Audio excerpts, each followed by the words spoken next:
JMU finally ranked by the College Football Playoff Committee. It's Locked On Sunbelt.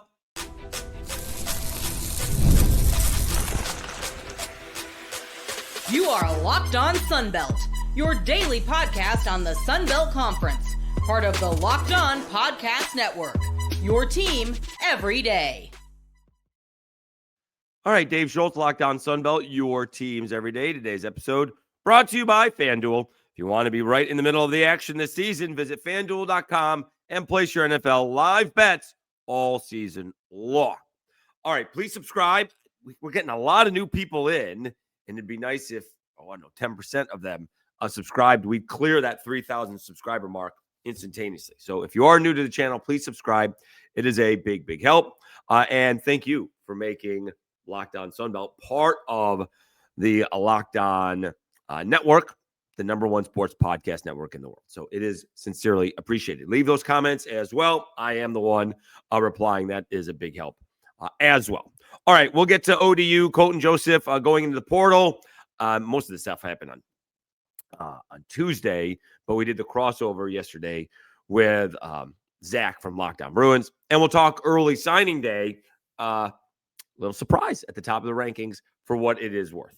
All right, so JMU finally ranked number 25 in the college football playoff ranking. And again, they got their work cut out for them. Tulane is 20th, and all of a sudden North Texas jumps right ahead of JMU at 24th. All right, I don't want to be a naysayer. Tulane's good. They've been there. They jumped 4 spots. They jumped from 24 to 20 by beating Charlotte.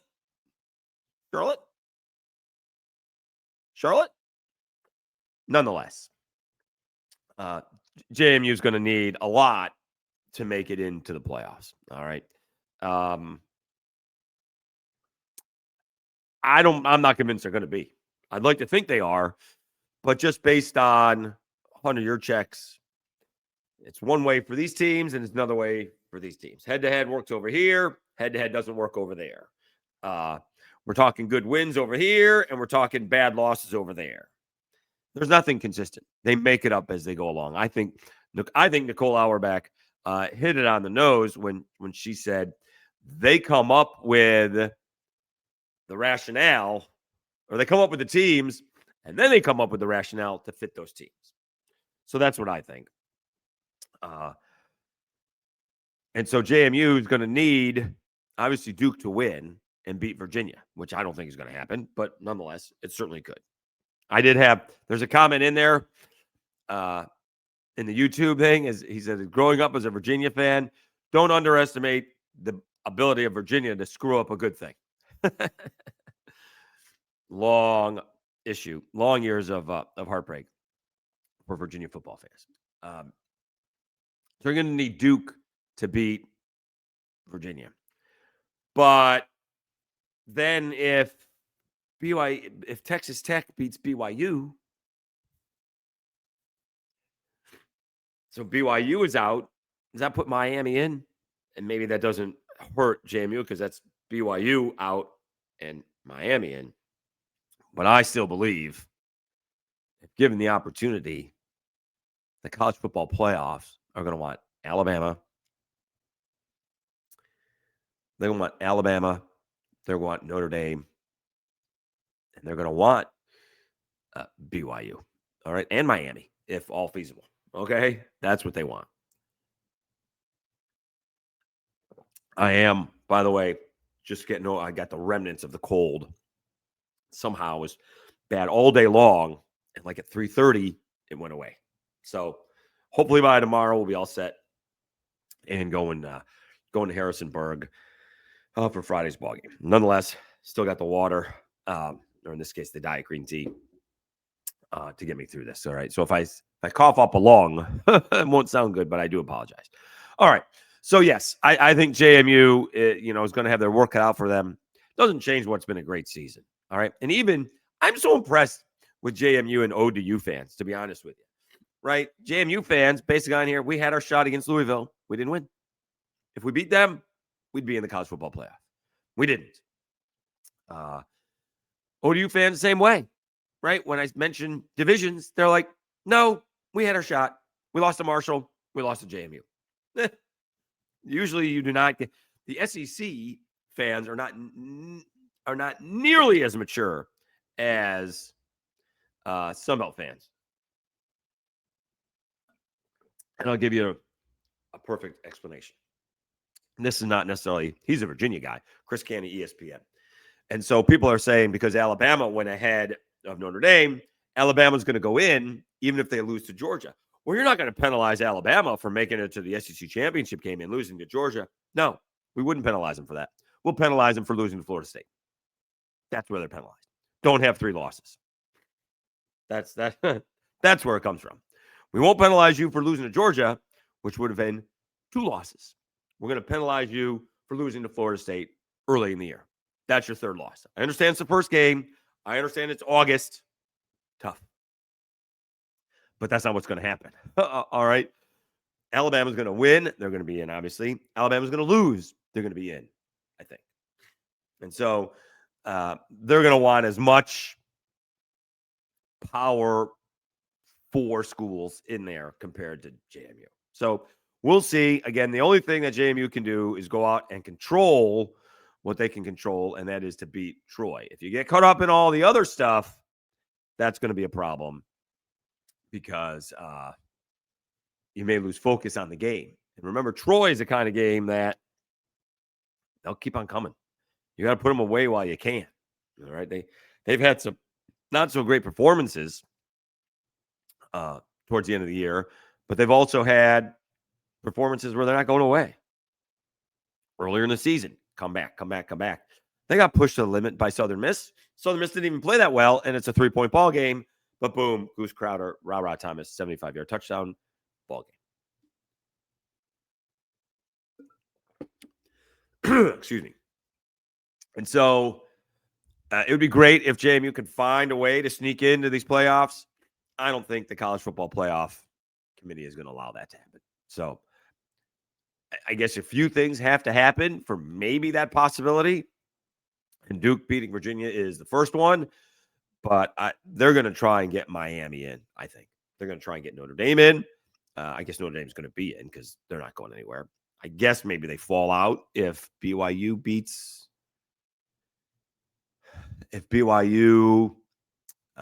Texas Tech. Or is it the other way around? No, if Tech beats BYU, then that'll be a thing. All right. So then we'll see what happens then. But I think that they're going to stay with as many big-time guys as you can get. And meanwhile, the winner of North Texas and Tulane is going to get in. All right. We will also, by the way, in this episode, we'll talk about some of the coaching possibilities. And I still see Charles Huff's name listed a lot. All right. So what do you guys think? I do think it's a long shot. It really doesn't take away from what it doesn't really take away from what JMU has accomplished this year. They've been dominating on defense and explosive on offense, especially lately. But it's also kind of a good lesson, a little bit, if you want to look at it. Hashtag always a bright side. It's a good life lesson because you can do everything right and still not necessarily go your way. You can only control what you can control. And right now, JMU is not in control. Right? But we'll see what happens. I'm looking forward to my first trip to Harrisonburg. Hopefully the weather cooperates, at least on the drives over there. And then I got all day Saturday to make it back. So we will be in Harrisonburg on Friday. All right, let's take a timeout. We'll come back. The first of what I'm sure is many. South Alabama looked like they got raided, but the big name so far is Colton Joseph. ODU's quarterback plans to go into the portal. We'll talk about that next. Locked on Sunbelt, your team every day, right after I tell you about Aura Frames.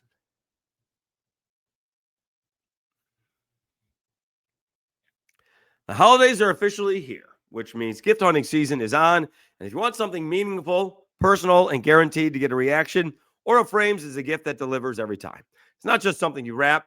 It's a way to share memories because Aura isn't your average picture frame. You can preload the frame with photos before gifting. So when they plug it in, the memories are already there. No apps to figure out, no setup headaches, just instant smiles. grandparents, parents, newlyweds, anyone who loves photos. Endless uploads of pictures and 30-second videos throughout the Aura app, and add a personalized message right inside the frame so the gift feels thoughtful the moment it's open. For a limited time, save on the perfect gift by visiting auraframes.com to get $35 off Aura's best-selling Carver matte frames, named #1 by Wirecutter, by using promo code COLLEGE at checkout. That's AURA frames.com. Promo code COLLEGE. This deal is exclusive to listeners, and frames sell out fast. So order yours now to get in on time for the holidays. Support the show by mentioning us at checkout. Terms and conditions apply.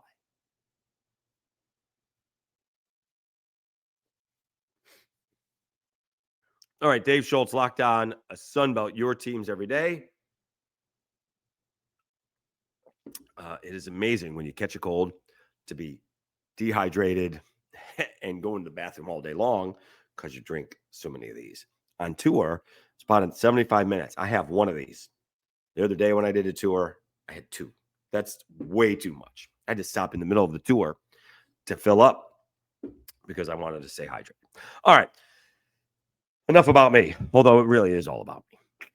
All right. Old EU's Colton Joseph into the portal. That's the big name. I did see many of the South Alabama team got ravaged again going into the portal. A lot of older guys that have like one more year of eligibility. But ODU's Colton Joseph seems to be the big man in the portal. Now, word is that he was thinking about going to the portal last year and he stayed. So I don't know if there's a shot that, remember, going to the portal doesn't open until January now. It's not coming up. It's next, I think it's right after the New Year. And so can they make a deal? You know, what, can they give him enough money, or who, I'm sure he's got an agent, who's reached out? You do want to be careful. All right. You got to make sure that it fits, because we have a couple of guys that has not worked out for. All right. In terms of on the field play. All right. The money that Gio Lopez got from going from South Alabama to Carolina, and I don't blame him for going. Even hindsight is 2020. You got to take $2 million per year for $4 million for the next couple of years. We'll see if that pays out if he's there next season. All right. It did not work out that well on the field this year. Obviously, Carolina was nowhere near as good as some people thought, including me, were going to be. What about Zeon Chris from the Cajuns? Zeon Chris had one good year from UL, maybe 1.5. And maybe 1.5. And he was going to be the starter coming back. He was the guy. And he ends up at Houston. And then what did Houston do? First of all, they already had a starting quarterback, but they got another starting quarterback, Connor Wegman. We got to go back and look. Who replaced who? Haynes King replaced Connor Wegman, or Connor Wegman replaced Haynes King? Because they're both former A&M quarterbacks. They're both probably about 30. I kid because I care. So Connor Wegman is at Zeon Chris didn't play this year very much anyways. And so Connor Wegman's been leading Houston to what has been a fabulous season this year. And they're ranked, right? They are 21st. All right. How about that? Tulane at 20. John Sumrall, although he's leaving, with Houston, 21, Willie Fritz. All right. Willie Fritz may be leaving. We'll see how that goes. That kind of came out of nowhere. Reports have him. I'll rephrase that. Reports have Penn State interested in Willie Fritz. All right. And so you got to make sure that the fit is good, because the Cajuns told Zeon Chris, come back for one more year because we're going to be good. And they were. They won the West. They knew they were going to be good. Now, some people don't believe that Zeon Chris would have been as good as Ben and Chandler because he turns the ball over too much and probably not quite as accurate, but he's much more explosive. But come back, maximize your value. You're selling yourself short, which from my understanding, he didn't get nearly as much money as he was promised, but that's a different story. by now you can't make that mistake. By now, these players have to know what's going on. And so maximize your value, and we'll help you find a place. Come back one more year. You'll have 2 more years of eligibility and go cash in, which sounds good. Well, he ended up at Houston. It hasn't worked out. We'll see what happens next year. All right. And so this is where Colton Joseph just has to be eyes wide open and not just take the biggest bag out there. All right. He could get, here's the other thing. He's, again, just a redshirt sophomore. So anywhere from 2 to 3 years left. What is he needs to also find out what he needs to work on to get drafted, right? Is it about getting the money now, which is great? Or is it putting yourself in the best position to get to the NFL, right? Are you, if you left this year, where would you be, right? Would you be getting drafted? Where are you, if you were? And you get those honest assessments from the NFL guys. They're the honest ones because they're going to let you know, because the NFL guys want the good ones to come out. Right? That's why they're honest about it. And so we'll see where he does. I presume he's going to go. Presume he could get $7 million. He could be the big quarterback in the portal this year. We'll see who else may jump into it, but he may be the big one. And so could he end up at Indiana? Could Cignetti take him? I don't know. Could he end up at LSU? Lane Kiffin take him? Could he end up at Ole Miss if they need a quarterback? So there's plenty of places where he could end up, and they would all pay some serious cash for him. So you got to find out which is best for you. All right. Also, you can say all that stuff going from ODU to LSU. It's a different level. Just saying. All right. As much as we like to think it's not that big of a deal, it's that big of a deal. All right. So you want to be able to hang. All right. Let's take a time out. We'll check out what happened on the early signing day and the results. Some not so surprising, some interesting results. We're going to go based on 24/7's rankings. We'll just tell you that. We'll do that after I tell you about FanDuel.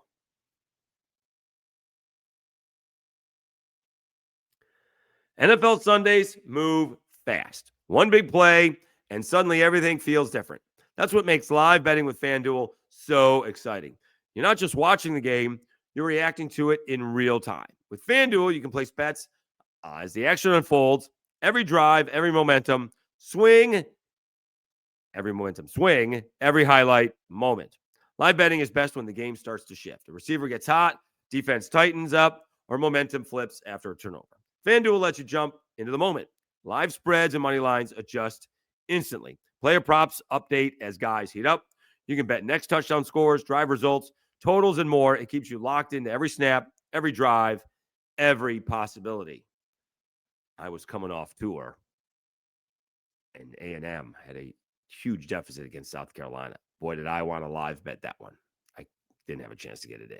I know that sounds bad now, but it was worth it at the time. That is for sure. So if you want to be right in the middle of the action this season, visit FanDuel.com and place your NFL live bets all season long. FanDuel, the game moves fast, and so can you.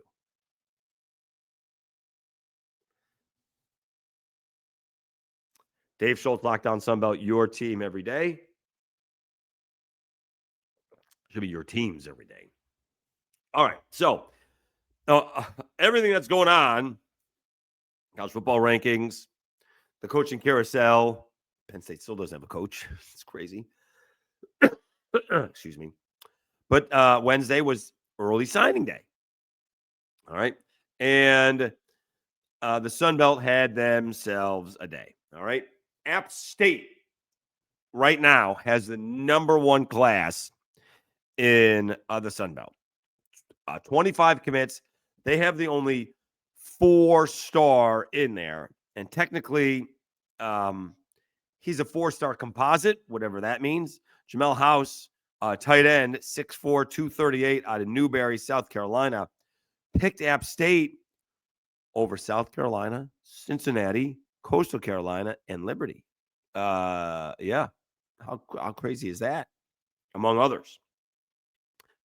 Former Georgia State head coach Sean Elliott was recruiting him, and he still picked App State. So he's got a 24/7 sports composite of 4-star, and yet 24/7 sports ranks him as 88 instead of 90, whatever that means. All right. So he's listed as the only 4-star in the Sun Belt, as it turns out. JMU is second with 20 commits, and these are all, if you got the rankings, they are 19. They're all 3 stars for the most part, right? South Alabama, 24 commits. They're 22nd or 22 3 stars. They're third. Troy is fourth with 25 commits. Old Dominion has 26. They're fifth. Arkansas State 22. They're sixth. Georgia State is seventh with 19. Georgia Southern with 21 commits is eighth. Marshall has only 14 commits. They're ninth. Cajuns with 21 commits. They are 10, but only half of them are 3 stars. They got 11 3 stars, and they got 10 that are not. Southern Miss only has 9 commits. They're 11th. Interesting. Coastal Carolina, 9 commits. Maybe those guys are holding off. But here's the interesting thing about this. So these are ranked based on, a lot of it is not only average rank of player, but total amount of commits. All right. Southern Miss and Coastal Carolina only have 9 commits apiece, yet they're still ahead of Monroe's 22 commits. That's a little bit insanity. That ULM has 13 more players coming in than Southern Miss and Coastal Carolina, and yet ULM is behind. Now, the other thing I wanted to see is where Texas State would be in Pac-12 2.0, and they are this changed since I saw it. When I went, when I was prepping for the podcast, they were actually third, and Colorado State was second. So they've climbed to second, and maybe Colorado State dropped. Anyways, their total rankings, they have 20 commits, and their total ranking is 187.65. That would have them second in the Sun Belt, if they were still in the Sun Belt. So there's that. All right. And so we'll see what signing day is come February. And then you got the whole transfer portal thing. We are a long way away from this. But Dowell Loggins, first real class, is pretty good. If you want to look at hashtag always a bright side for Dowell Loggins at App State. And also impressive, JMU signing 20 kids because they don't know who the coach is going to be. That tells you a lot about JMU, right? Because I think JMU is going to be okay. We'll see who they go after. They've been very good at finding these under-the-radar coaches, and they've just kept the ball rolling. So I presume that would be the case. And I'm also impressed with South Alabama. That's got to be one of their best classes that they've had in a minute. Let's see if we can find that out, because this usually changes on a regular basis. You got to go back and forth. All right. In 2025 class, South Alabama was 11th. Excuse me. The 24 class, so that would be Kane Womack. They were 6th. Also, what about a Kane Womack 23 class? 24 would have been Major again. I'm sorry. The 23 class would have been Kane Womack. He was 6th again. They only had 14 commits that year. All right. And then 22 takes a couple of clicks. 7th. So it's been a minute, if ever, that South Alabama has ranked this highly in the Sun Belt as of now. So it's a good start. Anyways, they had a bunch of players go in, and we'll have to pay attention to that as well.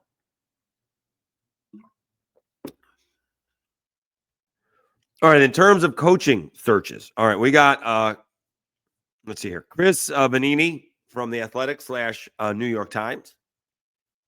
And this came out Wednesday, December 3rd. So he's talking about all the job openings that we have: Penn State, Tulane, James Madison, Memphis, UAB, Coastal. All right. So let's see where we are here. All right.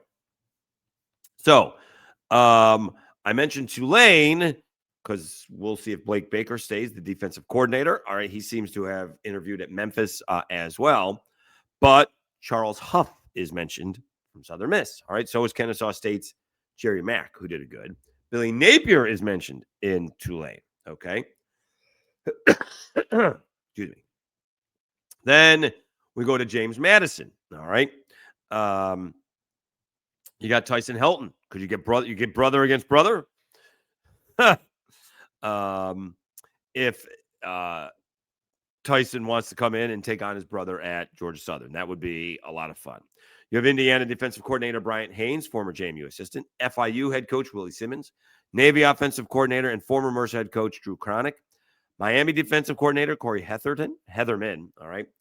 Current defensive coordinator Colin Hitchler, Kennesaw State's Jerry Mack, BYU defensive coordinator Jay Hill, Lehigh head coach Kevin Cahill, New Hampshire head coach Ricky Santos. We're going down the road here. All right.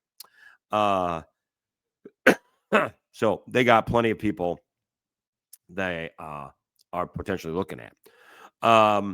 He mentions again Charles Huff for Memphis. He mentions Charles Huff and Jerry Mack from Kennesaw State, a Memphis native. We mentioned Blake Baker, and again, Clay Helton's brother, Tyson Helton. All right.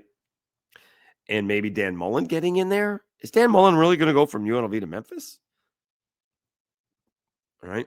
Coastal Carolina, we got some names to watch include Western Carolina head coach Kerwin Bell. That's a name that's going to make us all feel old. That's the former Florida Gators quarterback. Like, is that Shane Matthews was there? I was going to say Emmitt Smith, but was that? I think Kerwin Bell was the quarterback. I think Shane Matthews came right after Emmitt. Oh man. Oh man. We're all going to feel old. All right. And then let's see who else they have. Western Carolina head coach Kerwin Bell, West Georgia head coach Joel Taylor, and Cronick, among others. So we'll see what happens. I can't imagine this taking much longer than this week. All right. Maybe.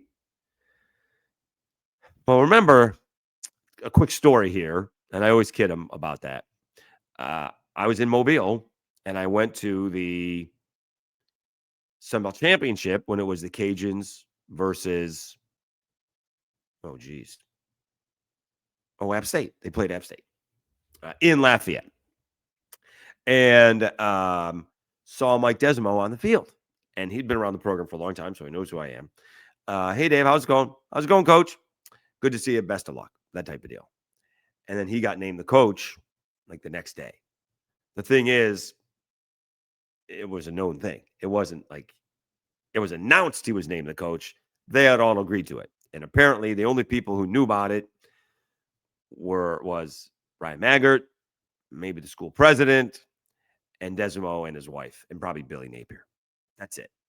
So you didn't want to give me a heads up there, coach? Just keep it to myself. Just be ready to go when they announce it. I don't have to announce it. He said he was sworn to secrecy. So you could very well have, Jamie, you could very well have their coach by the time this game kicks off on Friday and just keep it on the lowdown to let the team concentrate on the game. Let Bob Chesney, the way they would see it, go out in style and bring the next guy in and announce him the next day. All right. So we'll see how all that happens. All right. But I do always kid Mike about that little heads up would have been nice. All right. Thank you so much for tuning in. Plan is the crash at the Thundercast bed and breakfast Thursday night, which is only about a 3.5 hour drive, depending on how many stops I have to make. And then come in to Harrisonburg around lunch too old these days to be driving 7 hours at night after working a full day. So we can do about 3. That's not long. I don't know if I can find some game to listen to. Well, the Thursday night football game will be on. So I can listen to that, and we'll be all set. And then hopefully we can do Friday's episode, preview the ball game, with our buddy Russ Livingood. If he wants to hop on the podcast with me, we can preview the game. He saw JMU, as I did one time this year, up close and personal, when Marshall gave JMU really their best battle for about the last month or so. So we'll see what his thoughts are. I may be bringing a couple, at least a bottle to bribe him to come on the show. All right. It's a pretty good bottle, if I do say so myself. All right. I have plenty. This one's a pretty good one. All right. Thank you so much for tuning in. We'll have one more episode. Well, we'll have 2 more episodes this week because you damn well know we will have a Saturday morning episode. All right. It's not going to get done till about 1 to 1:30. We'll see how thin the walls are in my hotel room because we won't be done until late at night. What do we say? 7 games at 7. So we're going to say 10:30. It's going to be 11 by the time we get into the press conference. We're going to say 11:30 by the time we're done. Maybe. I'm going to be lucky to be back at the hotel by midnight. So, all right. Thank you so much for tuning in. Really appreciate it. The support's been great. We've been crushing it with the shorts. Please subscribe. Again, so many new people to the podcast. I know I can't, and obviously it's been all week, JMU. I get it. Tomorrow's going to be more JMU. They're taking on Troy. It is what it is. And so I know if I'm, not talking, Cajuns, for example, or South Alabama or whatever the case is, I understand that. But we try to take the news as it comes. So please be patient. And again, we'll get into the basketball because speaking of South Alabama, they may be pretty good this year. All right. They were good last year. They may be better this year. We shall see.